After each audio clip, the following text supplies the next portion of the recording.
Second event at Group 3, the Loreal Paris Plate. Now, they come down the grandstand here, grandstand side of the track, 1,200 metres.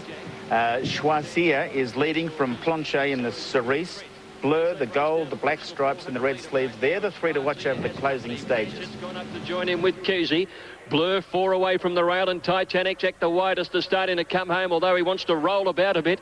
And then Cool Trent is getting over heels to mount his challenge, getting to the 200-metre mark. Choisir had it narrowly. Blur's after him, and Planchet had to change courses. Choisir starting to run off the track. Oh, he's hampered Blur badly. Choisir in front of Blur and Planchet. Choisir all over the track, but wins. Choisir first, Planchet second, Blur third.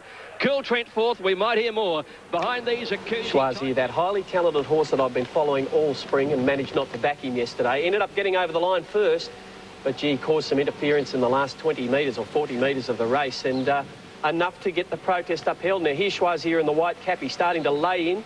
Planchet's in the all cerise and has to be checked off his heels. And then the horse inside him that he's reaching now is Blur, and watch him take Blur out of the race. He really knocks Blur out of the race.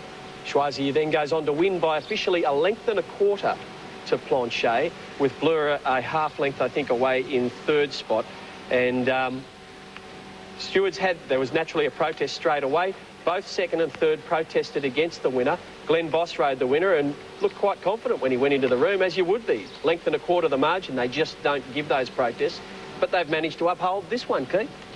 It was a controversial protest hearing and the talk of the track all day. There's Gleeson saying this morning that the interference had to affect the result of the race for stewards to uphold protests. Varied opinion on whether it did, Shadow. Well, before we talk any further, let's hear what Des Gleeson, the chairman of stewards, had to say. Well, it was certainly a difficult protest, Andrew. There was interference to Darren Gouchie's mount and quite severe interference to Stephen King's mount when Glenn Boss's horse Choisir did shift in. The stewards then have to weigh up whether the interference suffered was greater than the margin between the two horses at the end of the race. Now, as I said, it was a difficult decision. We deliberated long and hard, and in the view of the stewards, the interference to Stephen King's mount was greater than the 1.25 lengths by half-length margin, and that protest was upheld, and we believe that the interference to Darren Gouchie's mount was also significant and did affect the result of the race, and hence both protests were upheld.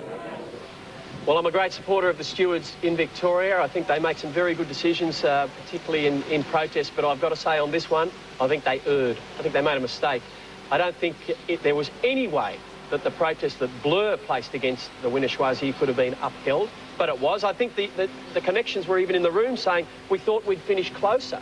I don't think they were even convinced they would have won the race. He was going past Blur so quickly when he interfered with him. You're not trying to cover your comments made immediately after the race when you opened your big trap and said this will be dismissed?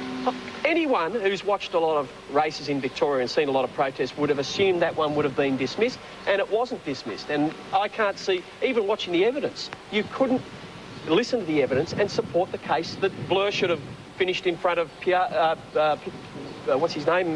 Planchet. Planchet or Choisir, and yet they've upheld that protest as well. Well, there have been protests upheld in the last 2 or 3 meetings here. I'm just wondering whether there's a changing of direction here, more Sydney style, where a greater emphasis is placed on interference. Darren, do you suspect that? I think, you know, I was quite surprised it was upheld. When Kingy come in the room after the race, he said, I'm really just doing it for the public. You've got to do it, you know. Okay, so I said he rode Blur, and he wasn't even convinced he should have got the protest, and yet the stewards have been convinced. How does that work? I don't know, but I'm sitting on the fence. I've got this. You've dumped it on Kingy.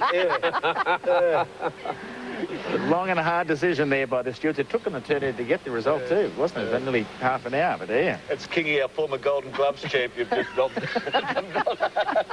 Look, anyone who backed Choisir would feel realistically and genuinely aggrieved, and I can sympathise with him because I don't think there was any way he should have lost that protest to either horse. Yeah, it's controversial one indeed. Kingy was being a little bit theatrical, you know, I think. You can't get out of it, mate. Don't even try. And you're not, ever?